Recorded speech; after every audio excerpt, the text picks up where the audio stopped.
है ना स्ट्रॉन्ग है हमसे, टेक्नोलॉजी में भी आगे हैं, एजुकेशन में भी आगे हैं, मेडिकल में भी आगे हैं, और उसके अलावा टेक्नोलॉजी, मेडिकल साइंस, हर चीज़ में जो है ना उनका हमारे साथ मुकाबला इस वक्त नहीं है।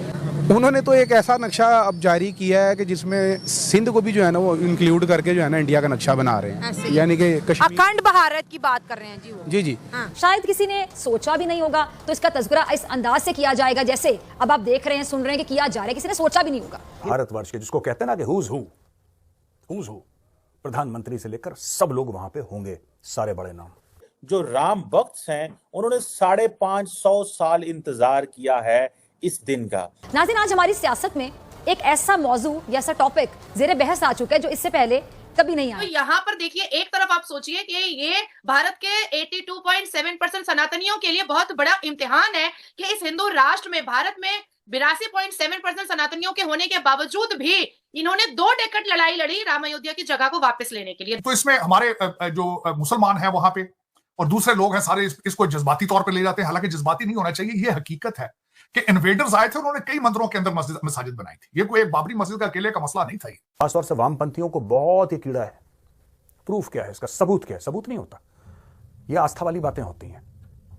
किसी भी धर्म का कोई भी बड़ा इंसान हो, कोई भी बड़ा शख्स हो, उसका क्या प्रूफ है? 2 डेकेड लड़ाई लड़ी और शांति से नारे तकबीर का नारा मुसलमान लगा रहे थे, उद्दमबाजी। अब मुझसे हो भी जाए तो मुझे याद है, मैंने एक दफ़ा 2016 में पोस्ट लगाई थी कि I am from Pakistan, what do you think about me. वो इंटरनेशनल ग्रुप था, तो उसमें से 300 कमेंट थे, जिनमें से 270 के करीब थे टेररिस्ट ऐसे था। नमस्ते दोस्तों, जय हिंद। इंडिया स्पेशल में आपका स्वागत है।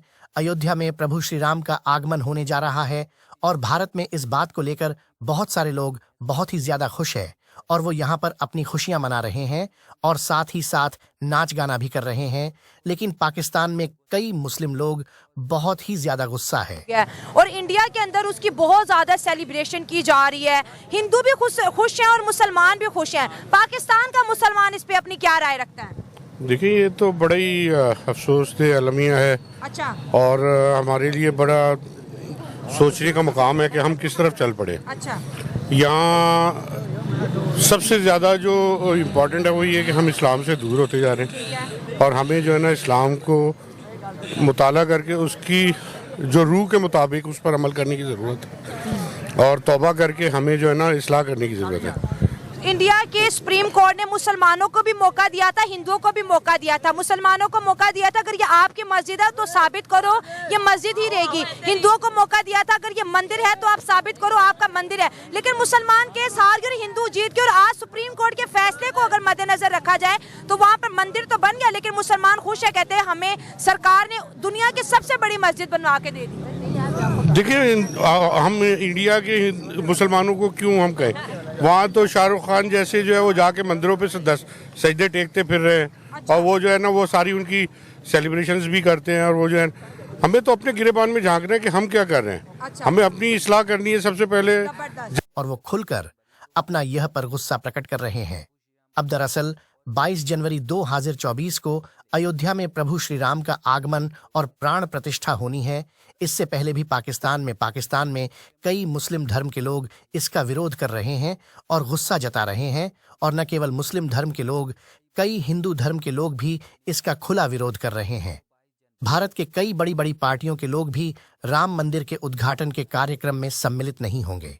साथ पाकिस्तान के कई मुस्लिमों का कहना है कि भारत में राम मंदिर बनाकर भारत सरकार ने भारतीय मुस्लिमों पर बहुत ही गलत किया है और भारत में यह पर मंदिर नहीं बल्कि मस्जिद बननी थी। सेरेमनी होगी। डॉक्टर साहब, उन्होंने ये भी कहा कि जो राम भक्त हैं उन्होंने 550 साल इंतजार किया है इस दिन का। अब जारी बात है, इस हवाले से बड़ी इंडिया के अंदर, क्योंकि यहाँ पे मस्जिद थी, मस्जिद गिरा के फिर ये मंदिर बन रहा है और इसकी सुप्रीम कोर्ट ने इसको वैलिडेट भी किया हुआ है। तार साहब, आप इसको कैसे देखते हैं? बल्कि फरवरी में प्राइम मिनिस्टर मोदी जो हैं वो अबू धाबी के अंदर भी एक मंदिर का इफ्तिताह करने जा रहे हैं। ये जो एंगल है भारत के वजीर आजम की पॉलिटिक्स का कि मजहब को बहुत ज्यादा कर रहे हैं, लेकिन उनको रिस्पॉन्स भी बड़ा मिल रहा है। शायद उसकी वजह, इस पर जरा मैं चाहता हूँ कमेंट करें, क्योंकि इकोनॉमिकली इंडिया ग्रो कर रहा है, तो अगर वो मजहब जो है और आइडेंटिटी एंड हिस्ट्री की बातें कर रहे हैं तो लोग उसको सब्सक्राइब कर रहे हैं। How do you see this, ये जो ट्रेंड है, ट्रांसफॉर्मेशन जो है भारत के अंदर, इसको, और पर्टिकुलरली ये जो उन्होंने कहा कि 550 साल हम इंतजार कर रहे थे इस दिन का कि यहाँ पे हम ये मंदिर बना सकें, तार साहब, do you think this is a changing India?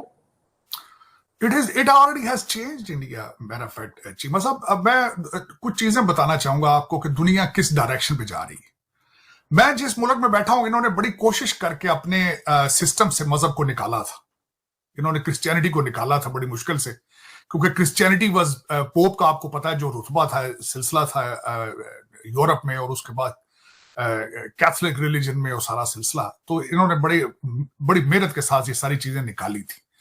लेकिन जिस कंट्री में मैं बैठा हूं वहां पे डेमोक्रेसी है। डेमोक्रेसी का फंडामेंटल्स ये होते हैं कि एक पढ़े लिखी सोसाइटी जिनको पता हो कि वोट किस तरह इस्तेमाल करना है, what is the meaning of vote.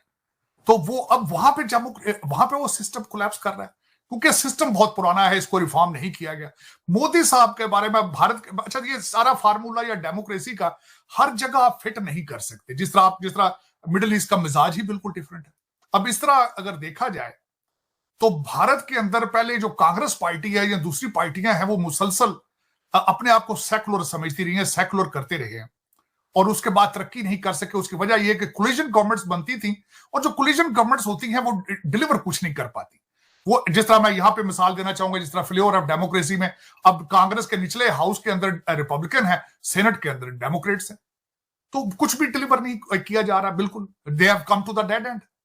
तो दर हकीकत तरक्की मुल्क तभी करते हैं जब एक पार्टी स्ट्रांग हो, और वो चाहे, अच्छा, नेशनलिस्ट होगी तो मुल्क तरक्की कर जाएगा, करप्ट होगी तो खत्म हो जाएगा। फिर उसमें 50-50 सारा कुछ चलता है। उसमें यह नहीं होता कि कोलिजन गवर्नमेंट है, सारा दिन तकरीरें करके तो घर चले जाते हैं, डिलीवर कुछ नहीं करते।